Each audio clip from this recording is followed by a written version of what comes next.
Pablo Balcedo, que él nos va a ayudar a entender el mundo y a entender la Argentina y su inserción actual en el mundo, que es bien distinta a la que pudimos tener hace acaso un par de años atrás. ¿Cómo le va, Pablo? Buen día. ¿Qué tal? Buen día, ¿cómo le va? ¿Cómo Muy están bien. ustedes? Bien, bien, intentando esto, de entender un poco qué nos pasa, ¿no? Y decíamos recién, Pablo, le contamos esto de que José Mujica lo insta a Alberto Fernández de manera amable a que revise el tema de la carne, porque como bien dice don José Mujica, para nosotros, para la gente del Río de la Plata, o próxima al Río de la Plata, la carne vacuna tiene una importancia política muy significativa y muy distinta a lo que puede pasar en algunos otros lugares, ¿no? Sí, allí tenemos uno de los nuevos conflictos, recurrentes conflictos que ocurren en Argentina, básicamente con la vinculación que tiene exportar aquello que es muy importante y tiene mucha relevancia en la canasta básica de los argentinos. Aquello que algunos economistas trabajan desde la perspectiva de la enfermedad holandesa, esta idea de comprar inflación, como exportamos lo que es muy importante y relevante en la canasta básica de nuestros trabajadores, de los argentinos, el precio internacional termina siendo el precio que se paga a nivel local, y allí el desfasaje inflacionario es el que empieza a limar y a comerse los ingresos de todos los argentinos. En realidad lo que estamos teniendo es una transferencia de recursos, en última instancia, de los sectores trabajadores e industriales hacia el sector terrateniente, agrario, y digo este comentario porque me recuerda mucho conceptualmente esto lo trabajaba David Ricardo, y esto tenía que ver con la renta diferencial de la tierra, aquel ingreso extra que obtiene el sector terrateniente por el solo hecho de estar parado en una tierra productiva. En este caso estamos hablando de materias primas, y es muy importante y muy grave la situación porque es un eslabonamiento de problemas que trae tener el precio internacional a un nivel alto, quizás dentro de los últimos años el más alto. Estamos hablando que, por ejemplo, la soja está a $600 y que la exportación de materias primas hoy es demandada a nivel internacional con mucha fuerza, y todo eso trae un desfasaje de precios del mercado interno. Sí, que a la vez recién hablamos con Javier que es paradójico, porque si recordamos una de las insistentes consignas de la Unión Industrial Argentina y de otros sectores es lo que se decía costo argentino. Bueno, en este caso el costo argentino es ínfimo en relación a los precios internacionales, pero de todos modos eso no hace que estos grandes sectores compensen a la economía telúrica argentina en relación a lo que están ganando a niveles internacionales. Sí, totalmente. Y de hecho, y quizás vinculándolo con el motivo de nuestra participación hoy en el programa, que tiene que ver con reflexionar la inserción de Argentina en lo internacional y también ver un poco el mapa en América Latina. Vinculado con este tema particularmente, uno podría pensar la situación en Colombia. La situación en Colombia hoy es de una crisis muy importante. Muy, muy importante. En América Latina, los diferentes países están tratando de sobrellevar en el marco de una pandemia situaciones críticas que se arrastran de antaño, ¿verdad? Y el caso colombiano es muy preocupante. Allí tenemos una fuerte represión, una fuerte movilización popular y una crisis política y económica social inusitada. Repasando un poco el conflicto colombiano y desde allí el link con lo que estamos conversando sobre los precios, sobre el desfasaje de lo económico, me parece que es importante. La situación a 2020 en Colombia cerró con una caída de 6,8 del Producto Bruto Interno. El desempleo trepaba a 16% y una pobreza monetaria, o sea, medida por ingresos, del 42,5. El 42,5 de la población colombiana es pobre por sus ingresos familiares. Esto significaba un 6,8, un 7% de suba de cantidad de pobres respecto al año anterior. Esto había sido el cierre del año 2020 en Colombia. Repito, casi 7 puntos del PBI de caída, de pérdida, un desempleo del 16% y una pobreza del 42,5-43%. En este marco comienza el 2021 y el gobierno del presidente Duque, Iván Duque, propone una reforma tributaria, y a partir de allí se desencadena lo que hace hoy 20 días viene siendo una crisis de dimensiones cada día más graves en el país hermano. La reforma tributaria propuesta en abril de este año, básicamente proponía cambios respecto del IVA e impuestos sobre las personas y las personas jurídicas. Y esto fue leído por la población, por la sociedad, como nuevamente afectar a los que menos tienen para cubrir las ganancias sostenidas de los que más tienen. Y desde esa lectura se convocó el primer paro nacional, y de allí en más la gente no salió de la calle. No salió de la calle porque no fue solamente el reclamo contra la reforma tributaria, sino que también es el reclamo por la falta de trabajo, por la falta de posibilidades, de oportunidades, de perspectiva de futuro, y también, incluso muy fuertemente, las consecuencias de un mal manejo de la crisis producida por el COVID-19.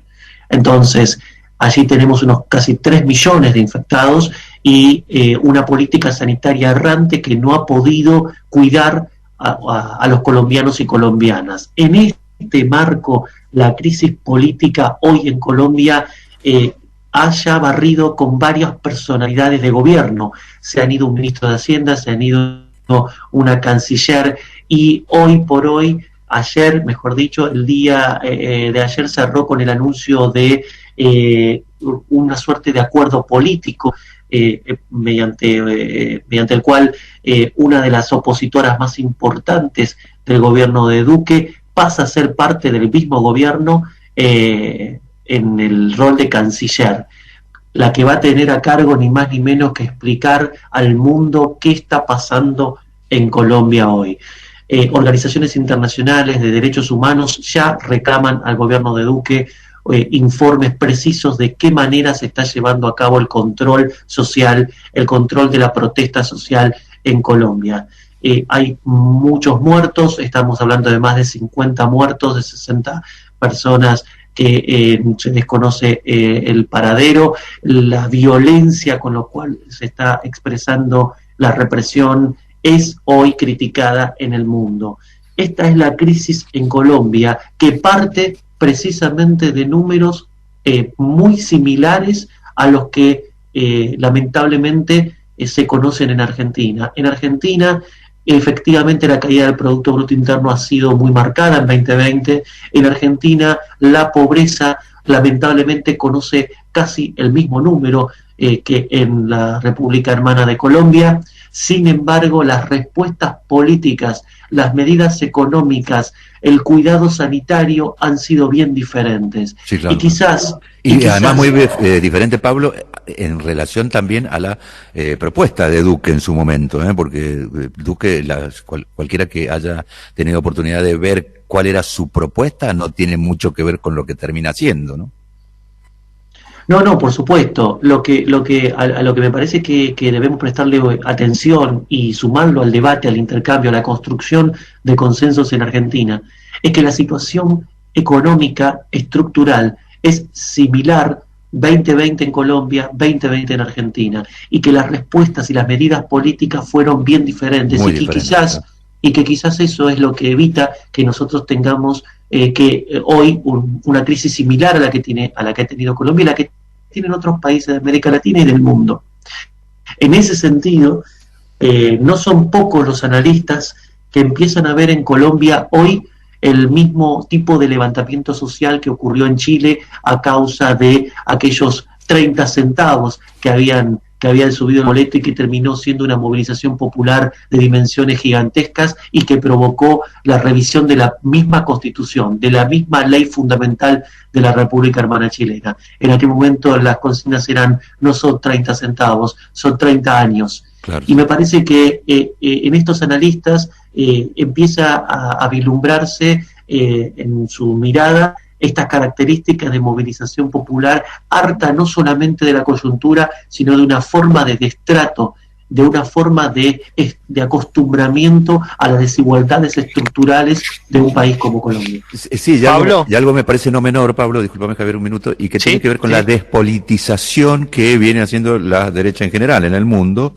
Entonces, en la imposibilidad de la organización de una oposición sólida ocurren este tipo de cosas que son manifestaciones que necesariamente, quieren impedir las autoridades y no encuentran mejores recursos que una represión salvaje.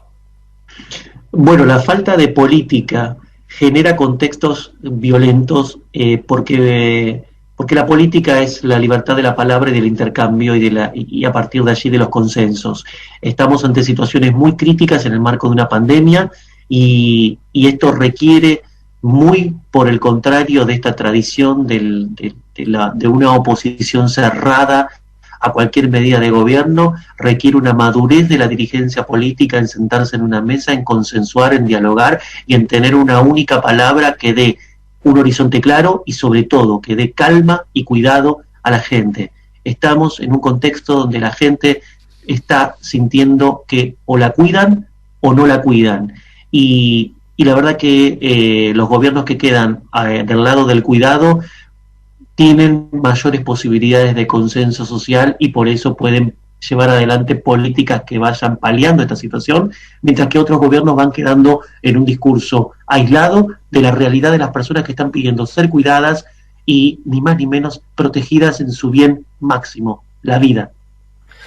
Pablo, buen día. Javier Costarelli te saluda. Sumando a lo que estabas comentando, hay que decir también que tanto Chile como Colombia quisieron imponer regímenes impositivos muy fuertes a las clases medias y bajas y también que quitarle ingresos o hacer más difícil su día a día. Y hay un dato no menor que el lunes pasado el Congreso chileno, el oficialismo, no dio quórum para tratar algo similar de lo que aquí sería el impuesto a las grandes fortunas. Y esto también demuestra lo que decías vos, ¿no? Este desánimo que se quiere generar en los sectores más vulnerados de ese tipo de sociedades, ¿no? ¿Qué tal, Javier? Buen día. Creo que es bien interesante el ejercicio de dialogar con realidades de los países latinoamericanos, no para criticar, no para espejarse en ellos, sino para tratar de comprender las dinámicas que hoy están presentes en diferentes países del continente. Efectivamente, el Congreso chileno no dio el quórum necesario y no pudo tratar esta posibilidad de cobrar un impuesto a las fortunas, a los que a mejor posición tienen en la estructura social, en favor de poder tener políticas activas de asistencia a los que más necesitan. Pero en todo caso creo que Chile hoy tiene una válvula de canalización de lo que el pueblo entiende como una injusticia, y esa válvula de canalización tuvo que ver con el resultado de las elecciones recientes en Chile, donde se le dijo que no a esa forma de concebir la economía, la política, la vida social en general. Frente al pronóstico de muchos analistas que sentenciaban que la dispersión de la izquierda iba a llevar a un triunfo rotundo de la derecha, los partidos progresistas, los partidos independientes, los partidos de izquierda obtuvieron una excelente performance en la última elección y Chile mostró una voluntad popular bastante diferente a la que muchos analistas en Argentina le adjudican a Chile. Para muchos fue una sorpresa el resultado en Chile porque se enamoraron de esa forma de describir al país hermano como un país absolutamente diferente al que uno podía comprobar en lo territorial, en lo más bajo, en el bajo pueblo, en las organizaciones sociales y populares. Se enamoran de su propio relato y luego no se pueden explicar por qué la mayoría del pueblo le dice que no a las recetas neoliberales en este momento en América Latina, en Chile, en Argentina y en varios países más de la región. Pablo, abusando de tu generosidad, perdón, Javier, abusando de tu generosidad porque se nos agota el tiempo. Sí. ¿Podría, Pablo, hacernos una síntesis de lo que dejó la gira de Alberto Fernández por Europa? Bueno, en este contexto, precisamente la gira de Alberto Fernández fue una gira muy importante para el futuro de Argentina en el concierto internacional. Básicamente, esta gira de Alberto Fernández se diferencia de la anterior. No es la primera vez que Alberto Fernández visita Europa, en la primera ocasión el diálogo tuvo que ver con el Club de París y allí los gobiernos poco podían hacer de intervención a favor de Argentina. Sin embargo, el resultado de esa gira fue buena. El diálogo con el Club de París se fue sedimentando, se fue trabajando. Y en esta ocasión, la visita de Alberto Fernández tiene que ver con los objetivos de precisamente postergar un pago con el Club de París en esta coyuntura, en esta crisis internacional, y al mismo tiempo ir trabajando una agenda conjunta con el Fondo Monetario Internacional, donde ahí sí estos países tienen una injerencia bastante diferente. En ese marco, Alberto Fernández mostró una excelente performance, un excelente diálogo, y básicamente lo que uno rescata es una necesidad de un nuevo liderazgo en la región para estos países del primer mundo, para los países del viejo continente. Se le está pidiendo a Alberto Fernández que sea el articulador regional para lo que son los intereses estratégicos de ese espacio geopolítico en la región. Y Estados Unidos también está exigiendo a Alberto Fernández ese liderazgo.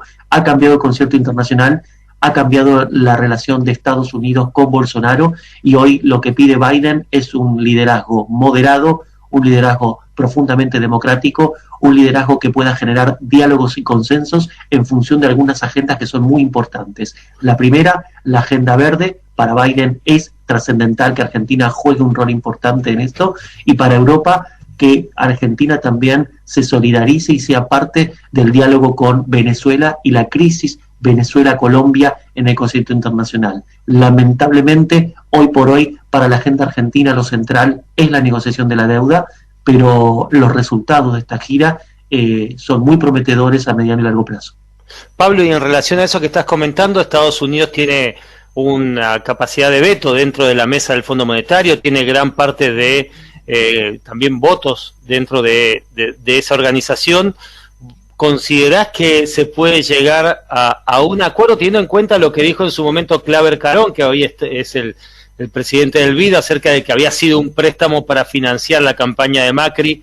¿Crees que Biden puede interferir, puede accionar para la Argentina en esto que estabas describiendo? Creo que es un momento diferente en las relaciones internacionales de Argentina con Estados Unidos.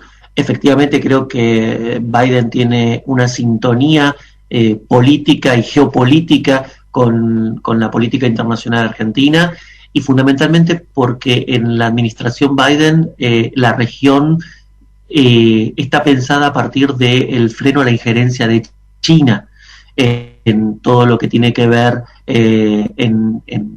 con el sur de América Latina, a partir de inversiones en infraestructura. China está desembarcando y está teniendo fuerte presencia en el mundo y particularmente en nuestro continente a través de inversiones directas en infraestructura, por ejemplo, y en tecnología.